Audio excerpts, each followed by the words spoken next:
¿Podemos empezar? Bueno, Bueno, presidente, quería empezar primero, claro, agradeciendo que me está recibiendo y empezar hablando de la situación de Cuba. Los organismos internacionales alertan que Cuba puede cambiarse, o ya se está cambiando, en una gasa silenciosa, con un bombardeo sin bombas. Yo quería empezar preguntándote cómo usted define la situación en Cuba. ¿Es eso que está pasando? yo creo que sí, Mónica. Yo creo que las personas en el mundo que se han dado cuenta y valoran con ese símil con Gaza la situación de Cuba están en una perfecta apreciación. Realmente nosotros hemos estado sometidos en estos momentos a una política de máxima presión por parte de la administración de los Estados Unidos. Y yo creo que a Cuba le están tratando de imponer una guerra multidimensional, una guerra que es ideológica, una guerra que es cultural, una guerra que es económica y una guerra que es mediática. O sea, el imperialismo por todos los medios está tratando de asfixiarnos económicamente para buscar que haya un estallido social, o sea, que el pueblo, producto de la acumulación de insatisfacciones con carencias, estalle y provoque una ruptura con el gobierno cubano y eso provoque la famosa caída de la revolución que tanto han anhelado y tanto han esperado. ¿Es posible que eso pase? Te voy a dar un grupo de valoraciones. Primero, tomar en cuenta que esta situación de Cuba no es solo la situación de este momento. Yo creo que lo más perverso del bloqueo económico hacia Cuba por parte de Estados Unidos es lo prolongado que ha sido en el tiempo. Cuba ha sido la nación que ha estado bloqueada por más tiempo y no ha estado bloqueada por cualquiera, ha estado bloqueada por la principal potencia, por la potencia más poderosa del mundo, por la potencia que rige el comercio, la finanza y la economía. Y precisamente esa potencia nos ha bloqueado económica, financiera y comercialmente. Esta administración no es la primera vez que actúa así contra Cuba. En la primera etapa de la administración Trump, en el 2019, impuso más de 240 medidas que recrudecieron el bloqueo. Y en ese momento el bloqueo adquirió una cualidad distinta, la cualidad del recrudecimiento. O sea, el bloqueo que venía Cuba experimentando por 60 años se recrudece en el 2019 con las medidas de Trump. Nos incluye en una lista de países que supuestamente apoyan el terrorismo, lo cual es una falacia, y eso nos quita todo el sistema, nos saca de todo el sistema de relaciones económico-financieras en el mundo. Y en los momentos actuales, con dos órdenes ejecutivas, una en enero y otra en mayo de este año, una el 29 de enero y otra el 1 de mayo, internacionaliza ese bloqueo con el mecanismo de las sanciones secundarias y establece un bloqueo energético. Y esa es la nueva cualidad de la situación que estamos viviendo. Imagínate una economía sin energía. Nadie en el mundo ha podido sobrevivir a una energía, a una economía sin energía. En este país hace 7 meses que solo ha entrado un barco de petróleo, que fue un barco de la Federación Rusa que entró con una ayuda humanitaria de 100.000 toneladas de crudo. No ha entrado más combustible al país. Por lo tanto, esto ha tensado la situación actual. Yo te podría dar algunos datos para que veas lo que implica la manera transversal en que este recrudecimiento del bloqueo con bloqueo energético provoca en la vida de las cubanas y los cubanos. Primero te paraliza la economía, porque al no existir energía, al no existir combustible para la generación eléctrica, el primer impacto es con la generación de energía. Para quedar claro, o sea, entra combustible, por ejemplo, entra gasolina. No entra en importaciones privadas, ¿no? Entra por la importación privada, pero la importación privada en estos 7 meses equivale, si sumamos todo lo que han importado los privados, equivale a un barco. Y nosotros necesitamos 7 barcos de combustible mensuales. Mensual, sí. Y esto equivale a un barco en 7 meses. Esto da posibilidad para algunas de las necesidades de los privados, incluso no da la garantía de todo el consumo. O sea, se ha tejido realmente una matriz de sanciones, una matriz de presiones coercitivas que limitan mucho el funcionamiento y que se están convirtiendo en un genocidio. Y te lo voy a ilustrar con datos y te lo voy a dar con otro grupo de apreciaciones. Por ejemplo, nosotros con muchas dificultades en estos tiempos recuperamos 1.400 megawatts de generación eléctrica en sistemas de generación distribuida que funcionan con fuel y con diésel. Esos 1.400 megawatts en estos 7 meses no se ha podido disponer de ellos porque no ha existido ese combustible.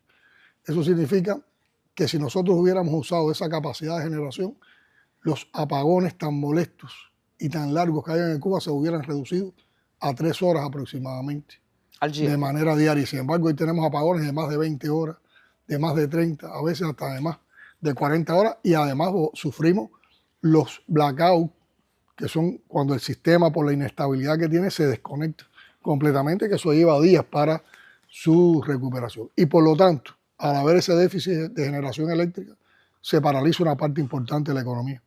Pero dejamos de tener la energía necesaria para la vida familiar, dejamos de tener la energía necesaria para los procesos productivos y de servicio, dejamos de tener la energía necesaria para la salud, para la educación, para el transporte. ¿Y eso usted llama de genocidio? Eso yo le llamo genocidio, y te voy a dar datos sobre todo de un sector tan sensible como el de la salud. En estos momentos, por esas limitaciones con este cerco energético, nosotros tenemos más de 64.000 niños que han nacido en estos tiempos que tienen desactualizados sus esquemas de inmunización. Eso es una cosa que Cuba siempre la ha tenido al día. El sistema de inmunización de la población infantil y el sistema de vacunación cubano, que es universal, que es gratuito, que es inclusivo totalmente, hoy está afectado. Más de 34.000 embarazadas hoy no pueden recibir el tratamiento de ecografía que se le hacen para seguir este periodo. ¿Aumentó la mortalidad infantil? La mortalidad infantil, que siempre la hemos tenido entre 4 y 5, que son indicadores entre 4 o 5, ¿no?, de mortalidad infantil, de muertes por cada 1.000 nacidos vivos. Cada 1.000. Esa es una tasa de países desarrollados. Ahora se nos ha duplicado. Todavía con lo que se duplica, nuestros indicadores son competitivos, por decirlo de alguna manera, con el resto del mundo. Se duplicó. Pero se duplicó. Eso significa muertes de niños que se podían haber evitado y que nosotros sabemos evitarlas. Pues fíjate, todas estas limitaciones no es porque el Cuba no puede hacerlo, porque el Estado cubano no tenga capacidad para hacerlo, porque nuestro sistema de salud no puede hacerlo, sino que no lo podemos alcanzar ahora por todas las limitaciones que implica este bloqueo. Pero hay una lista de espera de más de 98.000 pacientes para cirugías, y entre ellos 12.000 niños. Estás condenando a 12.000 niños a que no puedan recibir la operación a tiempo que necesitan por estas limitaciones. Hay más de 117.000 pacientes de cáncer, entre ellos alrededor de 1.200 niños que no están recibiendo los tratamientos oncológicos primarios que necesitan, y tenemos que ir con alternativas hacia ellos. Hay alrededor de 16.000 personas que necesitan tratamientos de quimioterapia que hoy están desfasados. Más de 12.000 que necesitan tratamientos de radioterapia. Y además de eso, hay más de 3.000 que tienen dificultades con que le podamos garantizar los tratamientos de hemodiálisis. Y solo podemos cubrir el 30% del cuadro básico de medicamentos. También con las presiones que ha hecho Estados Unidos sobre las navieras, tenemos en estos momentos miles de contenedores en diferentes puertos del mundo que no llegan a Cuba por la negativa de las navieras ante las presiones de Estados Unidos. Y ahí hay alimentos, ahí hay piezas de repuesto para nuestro sistema electroenergético, hay sistemas fotovoltaicos para nuevas inversiones como parte de nuestra transición energética. Ahí debían llegar materias primas para producir los medicamentos que nosotros necesitamos. Con las presiones sobre el turismo, la mayoría de las compañías turísticas que tenían inversiones en Cuba se han retirado. Hoy más del 50% de nuestros hoteles está cerrado y hay alrededor de 27.000 empleados del sector del turismo, trabajadores que están interruptos y que reciben tratamiento salarial, pero que no han podido ser reubicados. Presidente, ¿usted cree que Cuba está al borde de un colapso? No, nosotros no estamos al borde de un colapso. Nosotros estamos en una situación compleja, pero con una creatividad enorme que se suma a la capacidad heroica de resistencia del pueblo cubano. Se van buscando alternativas y hay una lucha completa por superar con nuestros propios esfuerzos, con nuestro propio talento, estas adversidades. Hay apagones, pero ningún apagón ha apagado la esperanza del pueblo cubano. Hay carencias, pero ninguna carencia ha fracturado la capacidad de crecer, ¿no? Sin corriente, todos los días nuestros médicos y nuestras enfermeras llegan a salvar vidas. sin corriente, nuestros maestros y profesores terminaron el curso escolar. Y en ese curso escolar, por ejemplo, graduamos más de 30.000 estudiantes universitarios, entre ellos cientos de jóvenes de más de 62 países, entre ellos más de una veintena de profesionales palestinos, de jóvenes palestinos que se graduaron en Cuba, entre ellos 5 médicos norteamericanos. O sea, Cuba, en medio de toda esa situación tan adversa, tiene capacidad para funcionar. Lo que sí no te puedo negar que es una situación totalmente compleja para nuestro pueblo, de sufrimiento, y además donde se ve la perversidad de un gobierno tan poderoso como el de Estados Unidos para sacrificar al pueblo cubano en función de buscar el sometimiento de una nación a sus designios. Y esa nación no se rinde, ese pueblo no se rinde. Pero, presidente, nosotros recogimos bastante, hablamos con muchas personas, claro que no es una encuesta científica, pero hablamos desde los niveles más altos hasta el pueblo. Fuimos a una casa de una persona que estaba cocinando con carbón, toda la dificultad que usted sabe que el pueblo está pasando. Y un poquito para mi sorpresa, se hablaba mucho, no es el bloqueo externo de Trump, hay un bloqueo interno. Muchas reclamaciones del gobierno también. Ustedes están escuchando el pueblo. ¿Cómo es? Porque esa es una expresión que usted ya seguramente ya escuchó, porque es súper común. Hay un bloqueo interno. Y estamos cansados de escuchar que hay un bloqueo externo que hace 60 años. No se niega que hay una agudización del bloqueo, pero el problema viene de mucho antes. Mira, yo no creo que... nosotros escuchamos, pero no es así. Y habría que ver qué parte de la población opina de una manera u otra. Cuando la gente se refiere a bloqueo interno, se refieren a insatisfacciones que tienen con determinados elementos de burocracia, de lentitud que hemos tenido en determinadas acciones de gobierno, de los que nosotros hemos sido los principales críticos y autocríticos con esa situación. Y aquí hay siempre un debate permanente con la población. Como parte de ese debate se discutió un programa de gobierno para superar esta situación, y ese programa de gobierno fue debatido popularmente y fue robustecido con los aportes de la población. Pero te digo, sinceramente, aunque lo hubiéramos hecho todo bien, sin defecto, lo cual cuesta mucho trabajo en un país que vive una situación de plaza sitiada durante más de 60 años, la principal causa de la situación que está viviendo Cuba es el bloqueo. Sí. Si nosotros tuviéramos combustible, nosotros no tuviéramos apagones, porque en otro momento no lo hemos tenido. Si nosotros no tuviéramos este bloqueo recrudecido, aquí entraran alimentos. Aquí se le garantizaba una canasta básica de productos subsidiados a toda la población cubana. 7 libras de arroz, más de 10 onzas de granos mensuales, entre otras cosas. O sea que hay un grupo de limitaciones. Aquí nosotros tenemos capacidad para producir los medicamentos que necesitamos. O sea que el bloqueo sí es la principal causa del bloqueo. Ya también hay un grupo de personas que se sienten, porque hay una coincidencia de los fenómenos que existen, pero yo diría, bueno, díganme qué economía puede funcionar sin bloqueo. Cuando no tienes energía, no puedes bombear el agua. Entonces ya al apagón se te suma la carencia de agua. Cuando no tienes energía, no tienes transporte para moverte. Cuando no tienes energía, hay un grupo de cosas en la vida doméstica que también se complican. Es realmente es un crimen lo que están cometiendo. Presidente, yo escuché también que ya no se trata, incluso de Silvio Rodríguez, que yo lo entrevisté, y me impresionó bastante mi entrevista con él. Y él dijo, ya no se trata de una lucha de saber si es socialista o capitalista, es una lucha para saber si Cuba seguirá existiendo como un país, como una nación independiente. O sea, ya no estamos en esa de va a ser socialista, va a ser capitalista. No, vamos... Porque Cuba puede ser perfectamente, totalmente capitalista, si así ustedes quieren, pero con una soberanía. Lo que se está tratando de salvar es la nación, el país, la independencia y la soberanía. Pero eso en las condiciones de Cuba está totalmente relacionada con la construcción socialista. Si nosotros fuéramos capitalistas, estuviéramos como en los años 50. En los años 50, ¿cuál era el índice de analfabetismo en Cuba? Más de un 40%. Hoy tenemos apagones porque no hay petróleo para generar electricidad, pero hoy el porcentaje de electrificación del país es más del 99%. En aquel momento solo alrededor de un 50% de la población tenía acceso a la electricidad. En aquel momento todas nuestras riquezas naturales y nuestros principales nuestras principales posibilidades económicas estaban en manos de monopolios y compañías norteamericanas. Era una dependencia total.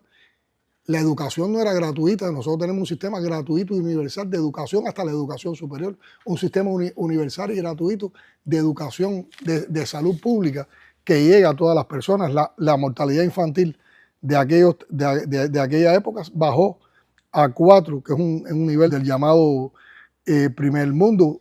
Había más de un 40% de analfabetismo en Cuba antes de la revolución con capitalismo. Y hoy no hay analfabetos en Cuba. O sea, el capitalismo ha demostrado en siglos, de existencia que no tiene las soluciones para los problemas del mundo. En el mundo crece la desigualdad, cada año crece más la desigualdad.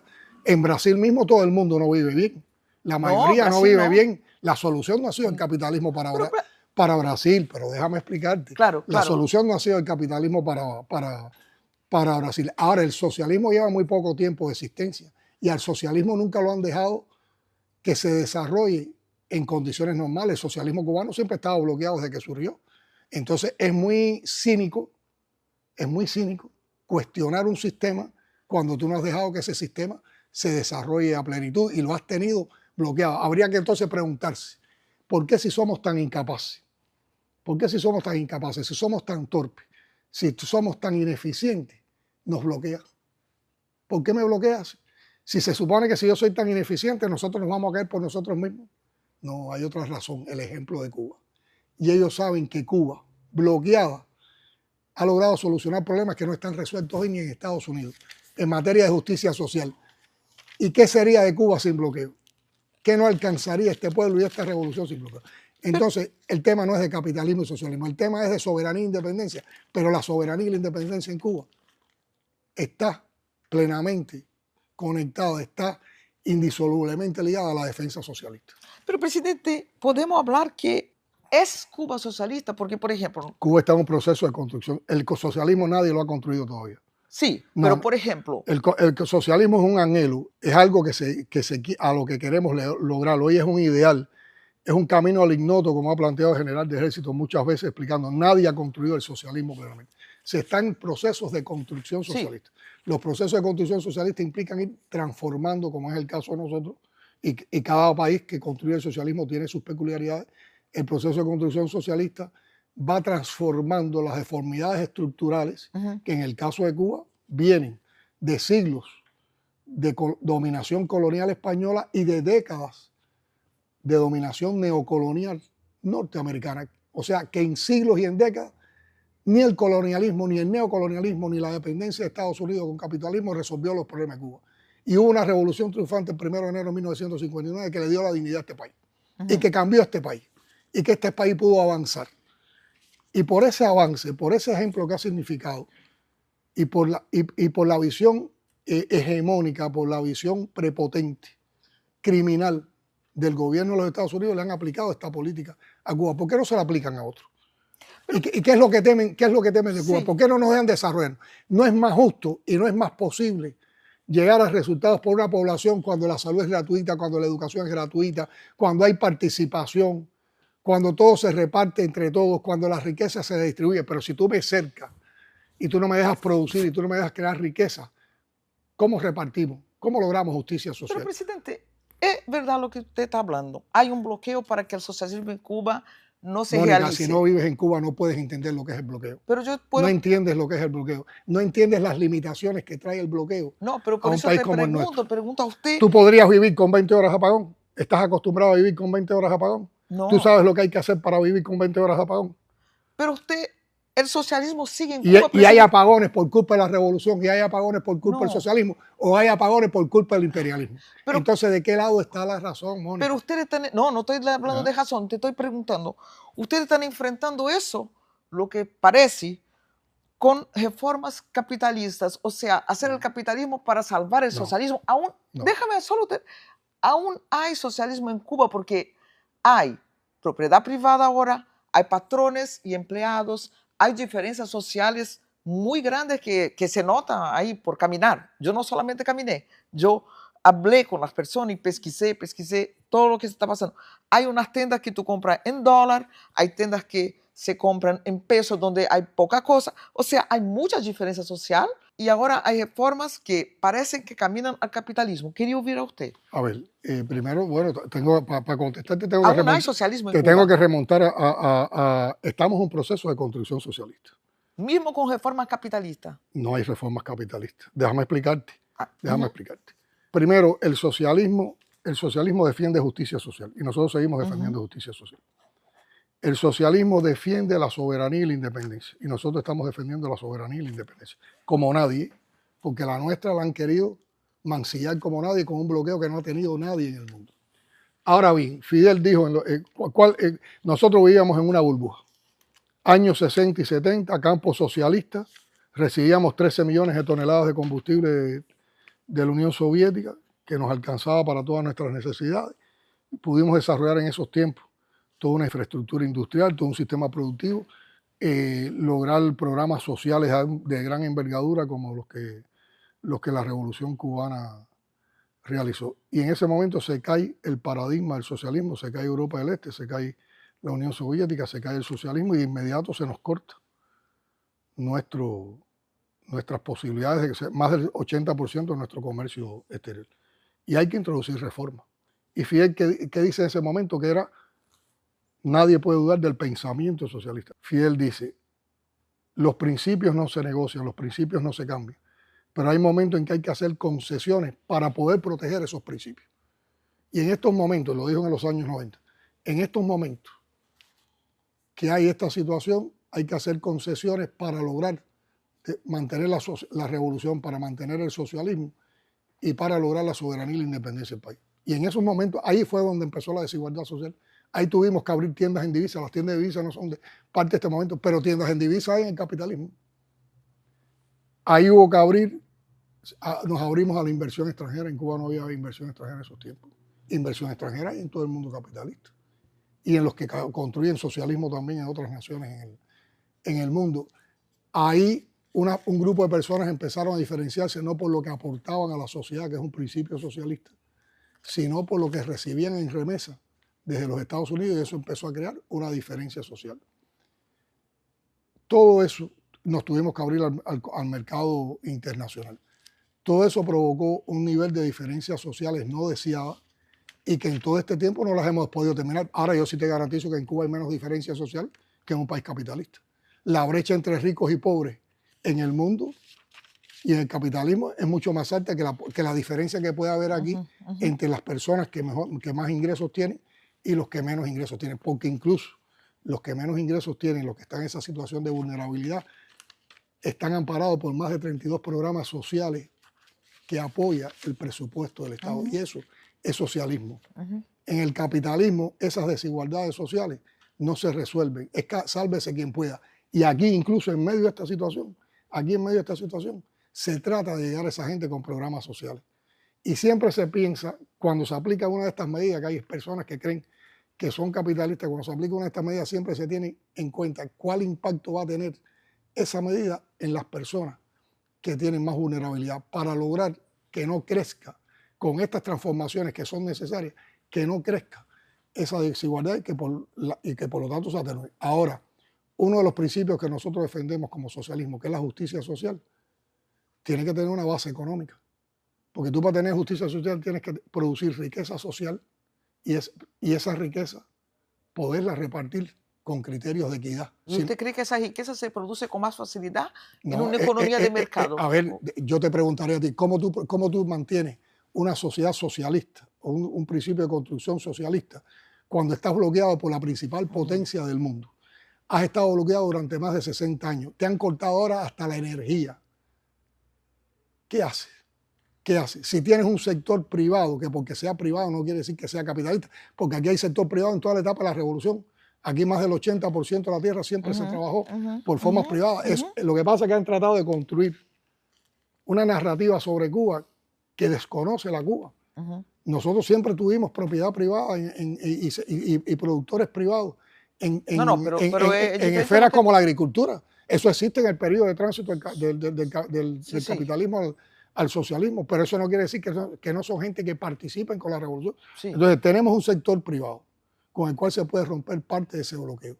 tenemos un sector privado que está en condiciones, junto con el sector estatal, de aprovechar capacidades que hoy tenemos no disponibles en funcionamiento por todas estas afectaciones del bloqueo. Todas esas transformaciones que buscan más autonomía y fortalecimiento de la empresa estatal socialista. Quien pretende fortalecer la empresa estatal socialista no está renunciando al socialismo, lo único que está reconociendo el papel fundamental de la empresa estatal socialista, pero también está reconociendo que puede haber un sistema empresarial y un entramado empresarial que tiene como principal actor a la empresa estatal, pero que también se interrelaciona con el resto de los actores, que flexibiliza la inversión extranjera, que está pidiendo que los cubanos residentes en el exterior pueden invertir en Cuba como los cubanos que residen en Cuba. ¿Para qué? Para que haya más producción, para que haya más beneficio para la población. Eso no es para nada capitalista. Pero los principales medios de producción siguen en manos del Estado como representantes del pueblo. Cada vez estamos potenciando más los mecanismos de participación popular en la toma de decisiones. Es una manera nuestra de concebir la democracia, que no tiene que ver nada con la democracia que nos quiere imponer Estados Unidos con relación a partidos electorales. Entonces hay todo un grupo de cosas en el entramado cubano, en la sociedad cubana, en la manera en que construimos el socialismo con nuestras características, a las cuales no se está renunciando. Esto no es para hacer un proceso de restauración capitalista. Estos son necesarias reformas para potenciar la construcción socialista. A nosotros ampliar un sector privado no es un ideal del socialismo. Es una concesión. Pero es una concesión. De momento. Pero en el periodo de tránsito existe eso. En el periodo de tránsito existen las relaciones de mercado. Tienes que tener en cuenta no solo planificación centralizada, sino planificación centralizada para lo estratégico y algunas consideraciones de mercado. Cuando llega el capitalismo, aunque como concesión, es tan fuerte cuando empiezan a implantar y a consolidar. Eso se ve en cualquier país capitalista. ¿Cómo después volver al camino? Bueno, te lo voy a decir, porque hay un partido comunista que representa al pueblo y que lleva el control y tiene la responsabilidad de la aplicación de esta reforma. Hay una unidad del pueblo, o de la mayoría del pueblo, en torno a ese partido. Y hay una participación popular. Esos tres elementos dan la garantía de que no se va a un proceso de restauración capitalista. Además, el pueblo no permitiría un proceso de restauración capitalista en Cuba, porque el pueblo sabe lo que ha significado la revolución en materia de beneficios. ¿Usted cree que los jóvenes también saben? Y los jóvenes, una parte importante de los jóvenes. Nosotros tenemos... ¿Usted cree? Porque es diferente, el joven no vivió eso que vivió hasta tu generación. Pero los jóvenes, yo soy de una generación que nació en los primeros años de la revolución. Usted pero mis hijos, mis nietos nacieron en otro momento, en un momento incluso en que hemos podido avanzar menos porque hemos vivido más sometidos a estas situaciones. Pero nosotros trabajamos la memoria histórica. En Cuba se honra la historia, se defiende la historia y eso va transmitiendo valores de generación en generación. Se habla mucho de la migración cubana en medio de esta situación, que es una migración de jóvenes. ¿Y en qué país del mundo no hay migración? Lo que pasa es que te das cuenta que alrededor de Cuba hay toda una narrativa perversa para tratar de intoxicar las mentes con relación a Cuba. Pero yo tengo ejemplos, por ejemplo, cuando nosotros fuimos a convocar a los jóvenes nuestros para que participaran en la actividad de la COI, cuando llegamos ya los jóvenes estaban ellos mismos se llamaron, ellos mismos estaban en zonas rojas, ellos mismos estaban atendiendo a los vulnerables en las comunidades, llevando las cosas. Ahora mismo nosotros convocábamos a los jóvenes porque con toda esta dinámica, hoy la gente está más tiempo en las comunidades que en los centros de trabajo. Hemos tenido que ir al teletrabajo, hemos tenido que ir a otras formas de organización de la sociedad. Y los jóvenes han construido la red juvenil comunitaria a nivel de barrio y están atendiendo a las problemáticas energéticas, las problemáticas de atención a los ancianos que viven solos, las problemáticas de atención a las personas vulnerables. O sea, que a todo el mundo le llegue el aliento y el cariño de un joven. Están defendiendo la producción a nivel comunitario, a nivel local, los precios solidarios, los mercados y la economía comunitaria. Y eso lo están protagonizando los jóvenes. Aquí mismo en el coloquio hoy, nosotros acabamos de estar con ellos presentes en un foro de jóvenes, donde había jóvenes cubanos y jóvenes de otras partes del mundo. Y hay que ver cómo esos jóvenes defienden las ideas del socialismo. Sí. Presidente, ¿cuánto tiempo usted cree que puede Cuba resistir sin un acuerdo con Estados Unidos. Nosotros no tenemos otra alternativa que resistir. Tenemos que resistir. Pero ustedes buscan un acuerdo. Como hemos resistido. No. Nosotros siempre hemos planteado históricamente que dos países que son vecinos, dos naciones que son vecinas, debían tener una relación civilizada independientemente de sus diferencias ideológicas y que podíamos tener una relación como vecinos. Pero eso no significa negociar, ni eso significa subordinarnos a los intereses del imperialismo. Nosotros siempre hemos planteado en la posibilidad del diálogo, la defendió Fidel en varios momentos de la historia. Llegamos a tener un tipo de relación más avanzada y más civilizada en la etapa de Obama, aún con bloqueo, pero nosotros siempre hemos dicho que no está en la mesa de conversaciones ni nuestra soberanía, ni nuestra autodeterminación, que no puede haber negociación, que no puede haber diálogo bajo presión, no hay concesiones y que lo que tenemos que ser capaces de buscar con la participación de ambas partes, con la comprensión de ambas partes, de áreas comunes en las que podamos cooperar, en las que podamos trabajar de manera conjunta para beneficio de ambos pueblos, sin que se ponga en juego sistema político, ni se parta de condicionamiento para sentarnos en las mesas de conversación. Entonces nosotros, como en otras épocas, hemos tratado de buscar un canal de comunicación, un canal de diálogo, pero no estamos en una... Canal? Ese canal está muy estancado. ¿Está estancado? Sí, claro que sí. Ustedes no están viendo... Ustedes ustedes no ven todos los días. Sí, vemos. Todos los días las expresiones, de la retórica. ¿Hubo algunas conversas? ¿Cómo está eso? Hay una voluntad de dialogar y hay una voluntad de conversar. Y hay funcionarios nuestros que han tenido determinados encuentros con funcionarios del gobierno de los Estados Unidos. Pero de ahí para allá no se ha podido avanzar. Todavía no hay una agenda de debate sobre temas que podamos plantearnos una construcción conjunta. Porque el gobierno de los Estados Unidos constantemente está aplicando una retórica de amenaza de guerra. Ahora el secretario de Estado acaba de decir, por una parte, de que Cuba es la que ha configurado una red de terrorismo de izquierda a nivel mundial, lo cual nada más que cabe en las cabezas calenturientas de ellos y con sus afanes hegemónicos. Marco Rubio ha dicho el otro día o el secretario de Estado ha dicho el otro día de que va a cortar todas las válvulas de escape que pueda tener Cuba. Sí. Constantemente están hablando de un peligro de agresión, constantemente están filtrando a la prensa que si hay operaciones de la CIA contra Cuba, que si se está preparando una fuerza táctica para atender al pueblo de Cuba. Ellos han tenido que reconocer que se han aplicado una política extrema. Trump en un momento llegó a decir de contra Cuba lo habían aplicado todo, que ya lo único que quedaba era arrasar el país. Entonces, en esas condiciones, hay una voluntad de diálogo. Yo creo que en el diálogo, pues nosotros lo que queremos es alejarnos de la confrontación.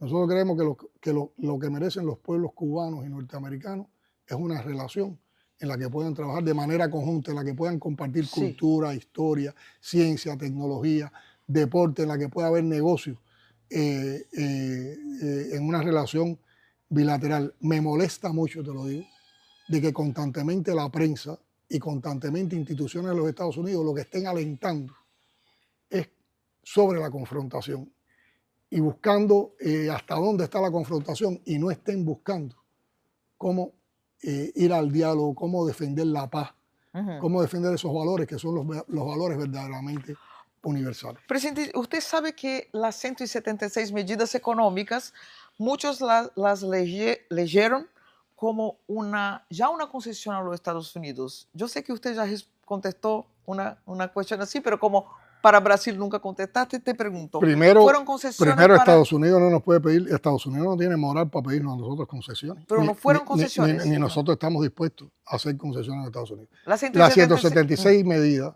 son el resultado de un proceso de debate que hay en la sociedad cubana por su perfeccionamiento hace más de 10 años, que tuvo un momento importante en el 6º Congreso del Partido, hace más ya de una década, que tuvo continuidad en el 7º y en el 8º Congreso del Partido, donde se fueron delineando en un primer momento, se habló de lineamientos de la política económica y social cubana. Ya en aquellos momentos se hablaba de la autonomía, se hablaba de ampliar el trabajo por cuenta propia, se hablaba de reconocer las MIPYMES, se hablaba de relaciones entre el sector estatal y el sector no estatal, se hablaba de la autonomía municipal y se hablaba de la autonomía empresarial, se hablaba de la flexibilización a la inversión extranjera.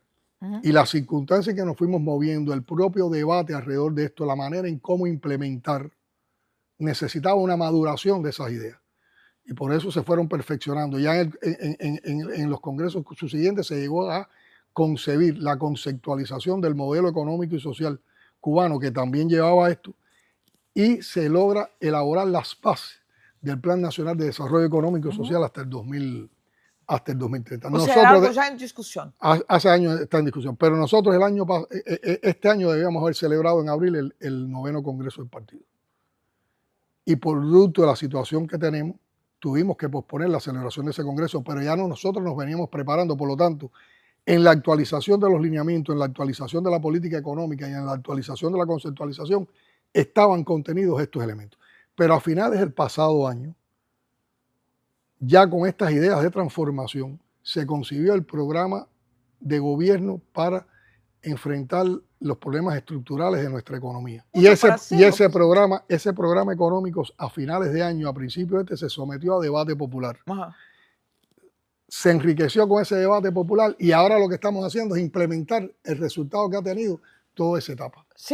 ¿No se tardó mucho para ese Sí, proceso? lo que pasa es que son procesos complejos que tardan, no son procesos que se resuelven. Los procesos cree que sociales, mucho? No. Esto no es cortar y clavar. Porque estos se va son a tratar procesos, en un momento terrible. Lo que pasa es que ahora hay más urgencia. Hay más urgencia por la situación que tenemos. Usted contestó algo, no nos queda otra que resistir. Y si Estados Unidos sigue presionando, esa situación se puede alargar indefinidamente. Se puede alargar indefinidamente. ¿Usted cree? Indefinidamente.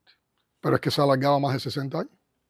Pero no así, de forma tan crítica. A ver, nosotros hemos tenido momentos muy críticos. El periodo especial fue un momento muy crítico. El periodo especial, Estados Unidos apostó todo porque se cayera la revolución y en aquel momento no teníamos, se nos cayó el campo socialista y nosotros tenemos una relación distinta con el resto del mundo y tenemos una inserción distinta en el mercado internacional. Y además, Mónica, yo no creo que el mundo va a estar contemplando pasivamente este genocidio.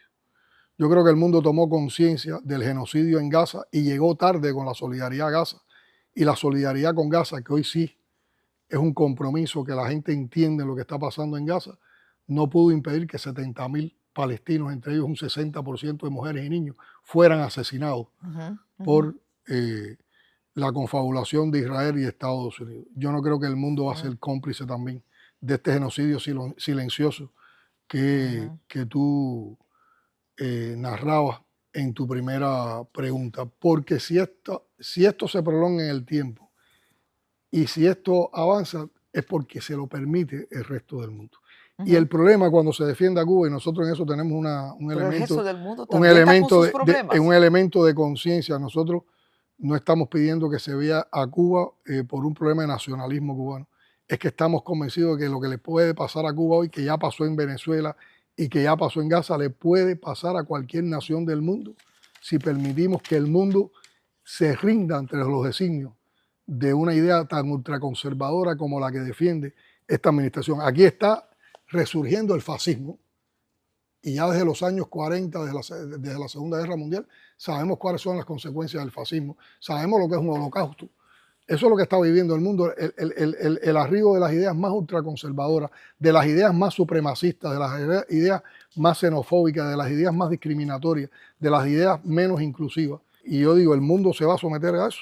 El mundo va a permitir que una sola potencia sea la que dicte los designios del mundo. Ese no puede ser el futuro del mundo. El mundo, por lo general, quiere un mundo mejor. Y el capitalismo no ha podido demostrar que puede dar esa posibilidad, y mucho menos el imperialismo. Las brechas entre ricos y pobres en una época donde hay tanto desarrollo tecnológico, pero que esa tecnología está fuera del alcance de las grandes masas, la brecha entre ricos y pobres crece. Hoy 8 multimillonarios en el mundo tienen más riqueza que la mitad de la humanidad. Ese es el mundo que queremos. Yo creo que el mundo tiene que luchar contra eso. Presidente, usted habló de Venezuela. ¿Por qué no hay un riesgo de que pase en Cuba lo que pasó en Venezuela? ¿Qué tiene Cuba de diferente de Venezuela para que no pase lo mismo? A mí no me gusta. O sea, que tenga un presidente que obedezca a Estados Unidos, como Del CID está obedeciendo a Estados Unidos. A mí no me gustan las comparaciones, y mucho menos con Venezuela, que es una nación y sobre todo un pueblo con el que tenemos una relación histórica. La diferencia, y más que verlo como una diferencia, lo que puede impedir en Cuba que ocurra una cosa así, tiene que ver con nuestra historia, tiene que ver con la manera en que nuestro pueblo está unido alrededor de la revolución, con la manera en que nuestro pueblo defiende la revolución, tiene que ver también con la decisión que tenemos la mayoría de los revolucionarios de dar la vida por la revolución. Por lo tanto, aquí no va a haber sorpresa. ¿Usted cree que el pueblo quiere dar la vida por la revolución? Un pueblo que está necesitando agua, sale por la mañana, ¿será presidente? La mayoría de ese pueblo está dispuesto a dar la vida por la revolución. Y lo ha demostrado en otras ocasiones. ¿Quiénes dieron la vida en Venezuela? 32 combatientes cubanos que son parte de ese pueblo, que tienen familias como parte de ese pueblo. ¿Por qué dieron la vida en Venezuela? ¿En qué creen esa gente? Si 32 dieron la vida en Venezuela, ¿qué no harían millones de cubanos por defender la revolución? ¿Por qué eso no es creíble para alguna gente en el mundo? ¿Por qué eso no es creíble? ¿No les basta ese ejemplo? Esos son 32 cubanos que murieron ahí, con familias procedentes de familias humildes, de familias que están sufriendo las mismas cosas que sufre todo nuestro pueblo hoy en día. ¿Por qué esos tuvieron esa actitud? ¿Eran de otra galaxia? ¿Eran distintos? ¿O eran representantes, eran exponentes de ese pensamiento y de esos sentimientos que tiene el pueblo cubano? Ahora, ¿usted cree que aún hay un riesgo de una invasión o de que se llegue aquí y se capture Raúl, o ese momento ya pasó? Mónica, de esta administración se puede esperar cualquier cosa. ¿La administración Trump? La administración de Estados Unidos. Nosotros trabajamos y hacemos los análisis en base a los hechos. Y aquí constantemente hay una retórica de amenaza por parte de los Estados Unidos. Nosotros somos un país de paz. A nosotros nunca se nos ha ocurrido invadir a los Estados Unidos ni meternos en los asuntos internos de los Estados Unidos. Entonces, nosotros tenemos una ética también. Nosotros tenemos una ética y actuamos en base a esa ética, actuamos en base a esas convicciones, actuamos en base a esos análisis de nuestra realidad, pero nos estamos preparando para la defensa. Este pueblo se está preparando para la defensa. ¿Pero cómo, presidente, si no hay ni siquiera gasolina? Bueno, pero se preparan para la defensa. ¿Cómo? Tenemos nuestros secretos, Mónica, que no los vamos a dar a conocer. Pero en nuestro pueblo, todas las semanas hay un Día Nacional de la Defensa. Todos los jueves se trabaja en la defensa. Te puedo decir que hoy están activadas las estructuras. Desde tiempo de paz están activadas las estructuras. Estamos trabajando con las estructuras que están previstas para tiempo de guerra. Y así es como estamos trabajando la economía, como estamos trabajando los servicios, como estamos trabajando las prioridades del país. Nosotros tenemos una concepción que parte de nuestra historia, que es defensiva, que es la guerra de todo el pueblo. Donde cada cubano y cada cubano tiene una misión y un lugar que ocupar en la defensa. Es una estrategia defensiva, para nada es agresiva, pero que nos permite, con conceptos de la guerra de guerrilla, con conceptos de guerra irregular, con los conceptos de la tradición histórica de la guerra de nuestra independencia y después de la guerra guerrillera en la Sierra Maestra, actualizada, porque nosotros estudiamos todos los conflictos internacionales, sabemos todas las tendencias que hay en el arte militar contemporáneo, hemos estudiado todas las guerras que se han producido, las últimas invasiones que se han hecho, sabemos y tenemos estudiado las posibilidades y las potencialidades del ejército norteamericano, y también tenemos nuestras potencialidades y nuestra dignidad. ¿Por qué, por ejemplo, la elección directa de un presidente es un problema para Cuba? ¿Por qué? ¿Qué es lo que es? Yo sé que hay problemas, yo sé todo los problemas, porque yo vivo en un país donde... No, es que no hay ningún problema, es que hay que ver qué es lo que ustedes le llaman una elección directa o no. Directa. En Cuba... Tener tres candidatos. A ver, en Cuba no es el único país donde se elige un presidente por la votación del Parlamento.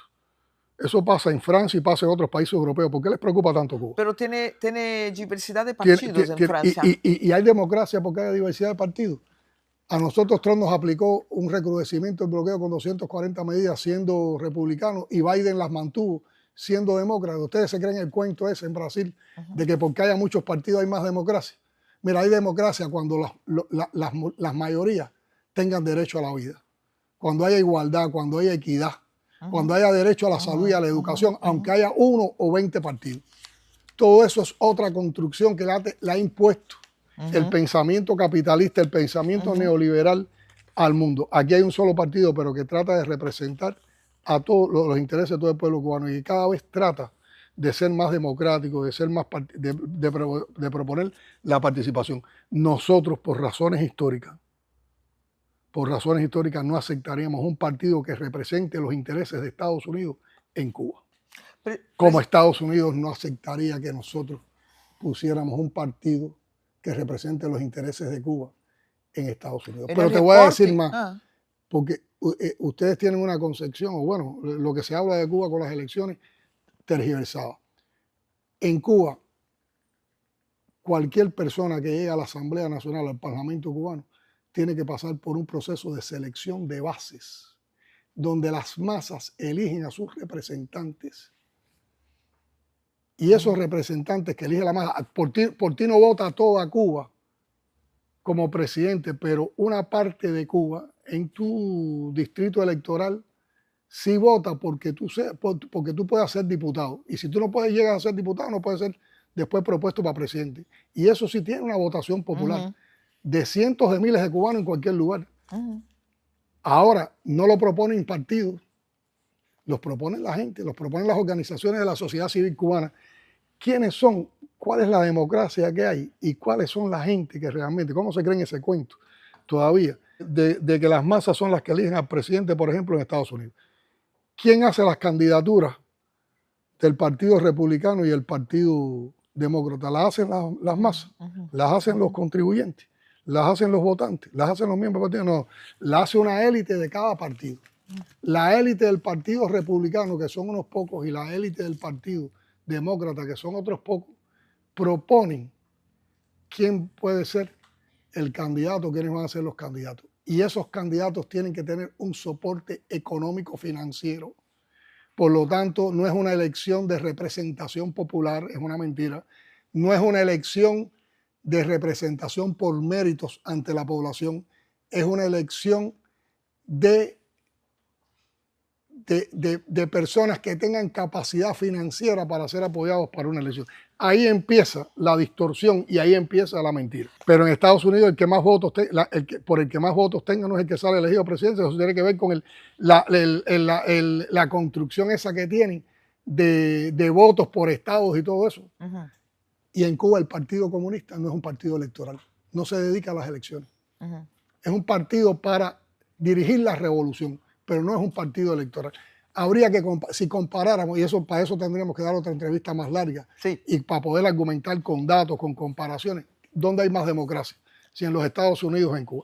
No se dejen engañar de que el multipartidismo es la expresión de la democracia. ¿Qué? Bueno, pero para aclararte, al que se elige como presidente en Cuba lo eligen el pueblo en las bases y después, en representación de ese pueblo, los que integran el parlamento, que fueron elegidos por ese pueblo, son los que eligen al presidente. Pero eso pasa en otros sistemas presidenciales en el mundo también, no es en Cuba el único, porque es al de Cuba el que quieren señalar.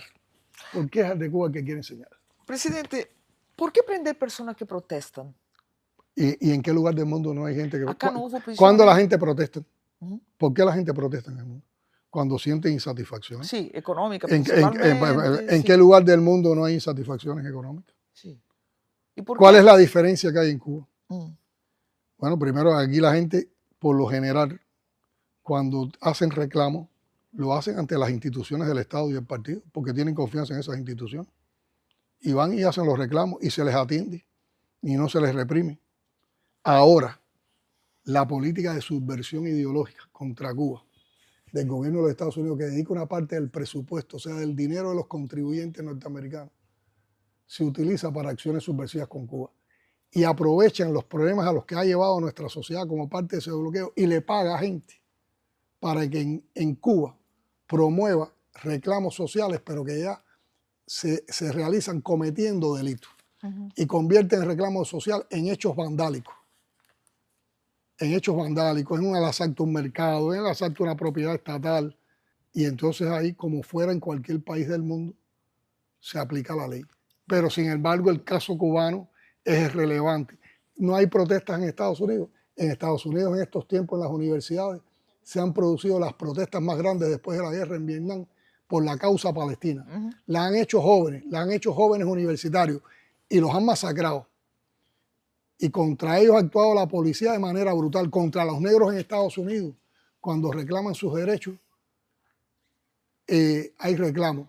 No recordamos cómo murió aquel joven norteamericano negro, Floyd, maltratado por un policía. Recuerden ustedes la época de las dictaduras en Brasil. En Brasil no había protestas y cómo actuaban contra esas protestas. El caso de Cuba es diferente, tiene sus peculiaridades. Presidente, usted está acompañando por hablar en las elecciones, usted acompaña las elecciones de Brasil, ¿qué te parece? A ver, yo no me metería nunca en los asuntos de Brasil, pero si tú me estás preguntando por las elecciones, me estás preguntando por mis simpatías. Por tu simpatía. Mis simpatías con Lula, por supuesto. Sí. Pero ¿Qué significaría la derrota de Lula para Cuba, para el continente? Bueno, yo creo que para Cuba, para el mundo, para el continente representaría algo muy negativo. ¿Por qué? Sería perder un capital político de izquierda en un país tan importante en nuestro continente y en el mundo como es Brasil.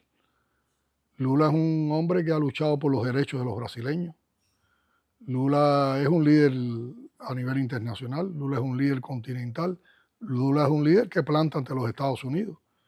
Lula es un líder que no se deja que lo presionen y que tenga que conceder concesiones. Y ustedes han visto todo lo brutal que ha sido la política de Estados Unidos contra el gobierno de Lula. Estados Unidos, de manera injerencista, se está metiendo en la política y en las elecciones de Estados Unidos cuando el presidente de los Estados Unidos ha declarado públicamente todos los esfuerzos que quiere tomar por favorecer a quien considera él que sea el presidente de Brasil.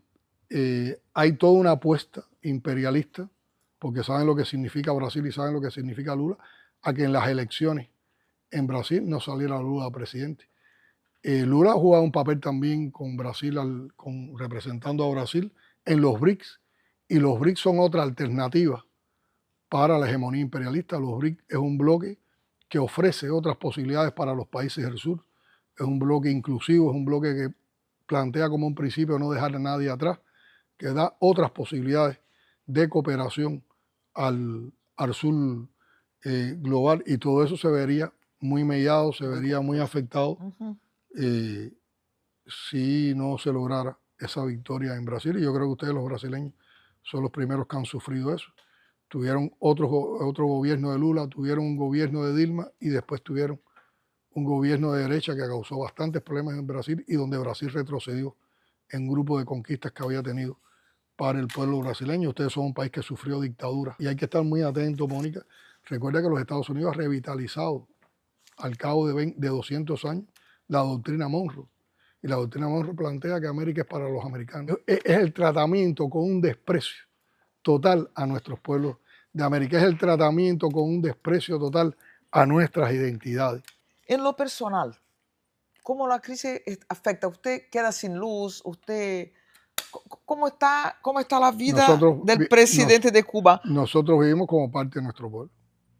Por ejemplo, hoy estoy limitado. Yo tengo un sistema de trabajo que lo baso en visitar constantemente las provincias y los municipios. Y hoy me veo afectado por la disponibilidad de combustible, porque además me parece que también no es coherente cuando uno se mueve como presidente, como le puede pasar a cualquier presidente del mundo. Hay personas que lo asesoran a uno, hay seguridad, es incoherente estar en un lugar donde hay tanta necesidad, entonces apareciéndose con tanto movimiento vehicular y con tantas cosas. Y además, pues nosotros también contribuimos. Entonces, ¿qué dedico? Dedico más tiempo a visitar los lugares en La Habana, y me duele mucho lo que le está pasando a nuestro pueblo, del que formo parte. Yo no soy hijo de una élite, yo soy el hijo de un obrero y de una maestra. Yo no nací en cuna rica, ni con propiedades, ni nada de eso. Ni tengo propiedad en estos momentos. Tengo una casa, tengo lo normal con lo que se vive, pero no las distinciones esas, ni tengo acumulado riqueza, ni tengo cuentas en el banco. Los Estados Unidos me han sancionado a mí, a miembros de mi familia, a mi esposa, a uno de mis hijos. Para mí eso no representa nada. Yo no tengo ninguna cuenta bancaria, ni tengo cuenta en los Estados Unidos, ni tengo interés en estar en Estados Unidos, ni tengo ninguna propiedad en Estados Unidos. Es que no nos pueden entender porque somos distintos. No nos pueden entender. Aquí en Cuba, ser presidente o ocupar un cargo del Estado, lo que significa es el cumplimiento de un deber. Significa un sacerdocio de servicio público, pero tú no acumulas riqueza. ¿Usted tiene cuánto tiempo aún más de gobierno? A mí me quedan 2 años, creo. 2 años. 2 años y me quedaría un año más en el partido, Ah. la dirección del partido. 3 años en la dirección del partido. ¿Cómo piensa que estará Cuba en 10 años más o 5 años más? ¿Cómo será? Los revolucionarios somos muy optimistas, Mónica. Pero sería como China, como Vietnam, que se habla mucho. Siempre estamos escuchando esa referencia. China es China, Vietnam es Vietnam. Nosotros hemos estudiado sus experiencias, pero ellos mismos nos lo dicen, de que el socialismo con peculiaridades de China, el socialismo con peculiaridades vietnamitas, el socialismo con peculiaridades cubanas. Pero yo estoy convencido que con el talento y el esfuerzo de nuestro pueblo nosotros vamos a superar este momento. Porque además la justicia está de nuestra parte. La justicia está de nuestra parte. La razón está de nuestra parte. Nosotros no queremos el mal para nadie, no queremos el daño para nadie. Nosotros queremos un mundo de paz, un mundo que sea mejor, un mundo donde haya más igualdad, donde haya más justicia, donde haya posibilidades para todos. Y eso, por supuesto, lo queremos para el Cuba. Y yo creo que el pueblo cubano, el heroico pueblo cubano, el que tanto tenemos que admirar y del que formamos parte, merece prosperidad. ¿Usted nunca tuvo miedo personal? A ver, cuando, por ejemplo, capturaron a Maduro, cuando... Es que yo hace mucho tiempo, y además es una convicción que va creciendo con uno en la vida, en la misma medida que uno va participando en la revolución y va conociendo la historia de la revolución, que uno, si uno tiene la decisión de dar la vida por la causa, ¿de qué va a tener miedo? Y esa decisión está tomada, si me llega, me llegó, pero no va a ser... no va a ser con una debilidad, no va a ser con una cobardía, va a ser peleando, peleando. Y cuando tú tienes esa actitud ante la vida, la tiene mi esposa, no tenemos nada que temer, ya la decisión está tomada. Y lo que vamos a aprovechar, el tiempo que nos quede de vida, porque nos han condenado, parece, el tiempo que nos quede de vida nos vamos a entregar en cuerpo y alma a este pueblo, a esta revolución, a buscar esa prosperidad que queremos para nuestro pueblo y que yo creo que podemos lograr. Yo cuando veo las potencialidades que tenemos las cubanas y los cubanos participando en un proceso tan libre como este, tan social, tan solidario, me imagino cuánto seríamos capaces de hacer si no nos estuvieran perversamente bloqueados. Y yo creo que esa esperanza se la hemos llevado al mundo también, porque nosotros hemos llevado mucha solidaridad al mundo. La gente se han dado cuenta, ustedes los brasileños se dieron cuenta de la diferencia que hay cuando llega un médico cubano a una comunidad donde nunca había llegado un médico en otro momento. Ese es un médico que te mira, que te toma como familia, que te toca, que conversa contigo, sin elitismo. Esas son cualidades del pueblo cubano. Y esa solidaridad llegó a Brasil y esa es una de las cosas que nos une. Y cuando un gobierno reaccionario de derecha sacó a los médicos cubanos de Brasil, que fueron más de 11.000, y que fueron a los lugares más intricados, lugares donde nunca había llegado un médico, el pueblo brasileño sintió esa pérdida. Entonces, eso mismo lo vemos en maestros nuestros, lo vemos en nuestros campesinos, lo vemos en nuestros jóvenes, en nuestros estudiantes. Cuando un pueblo tiene esos valores, cuando un pueblo tiene esa decisión, aunque haya sido golpeada en años tan duros como estos que estamos viviendo, hay esperanza. Hay esperanza, hay optimismo. Fidel nos enseñó que los reveses se convierten en victoria y que ningún enemigo, por poderoso que sea, es invencible. Y en estos días se me han ratificado esas convicciones. Nosotros hemos vivido el fin de semana pasado y esta semana, lo que va de esta semana, con una intensidad tremenda, porque aquí la semana pasada sesionó un encuentro de ALBA Movimiento, o sea, de movimientos sociales de todo el mundo, una conferencia de partidos comunistas y obreros. Hoy está sesionando, desde ayer está sesionando un coloquio por el centenario de Fidel.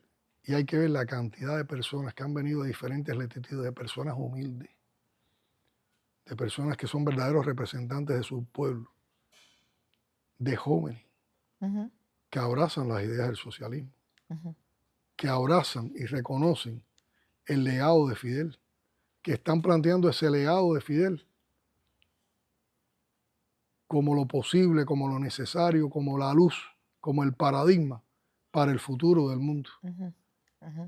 Y si ese legado los que más cerca lo tenemos somos los cubanos, ¿cómo no vamos a pensar con optimismo en el futuro? Sabemos que va a ser duro, está siendo duro, pero mira, aquí estamos, de pie luchando, sin rendirnos, sin hacer concesiones ante los Estados Unidos. Hacemos las mismas concesiones nuestras, dentro de nuestra soberanía, lo que decide nuestro pueblo, lo que plantea nuestro pueblo, lo que discutimos y con los consensos que construimos nosotros internamente. Bueno, gracias a ti por... Hay censura en Cuba, hay censura. No. No. Estamos tranquilos, estamos tranquilos. Por el tiempo. No. Pero bueno, gracias a ti y gracias por darnos la posibilidad de conversar y de dar nuestros criterios con el pueblo brasileño. Tú sabes que Cuba y Brasil tienen una relación muy fuerte. Muy fuerte. Somos pueblos que tenemos raíces comunes en África. Cuando africanas y africanos fueron esclavizados y conducidos en una cosa tan brutal como la trata negrera a nuestras latitudes. Y esa cultura africana forma parte de nuestra raíz. Ahí compartimos una visión común. Cuba y Brasil se tuvieron que liberar de colonialismo. Cuba y Brasil han compartido luchas por la justicia social, han compartido luchas por la integración latinoamericana.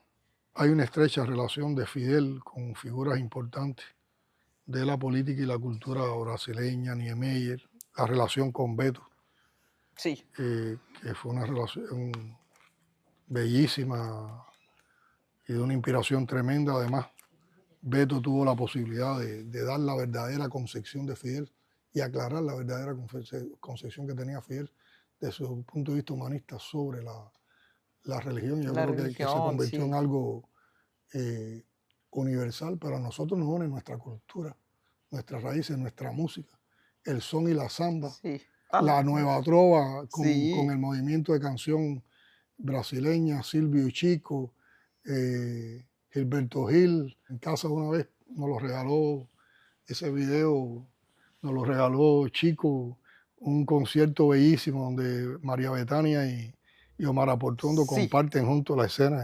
Yo fui. Fuiste. Y ahí está la canción brasileña y la canción cubana. Están los médicos cubanos en Brasil que también conectaron a nuestros pueblos. Y está Lula, y está Dilma.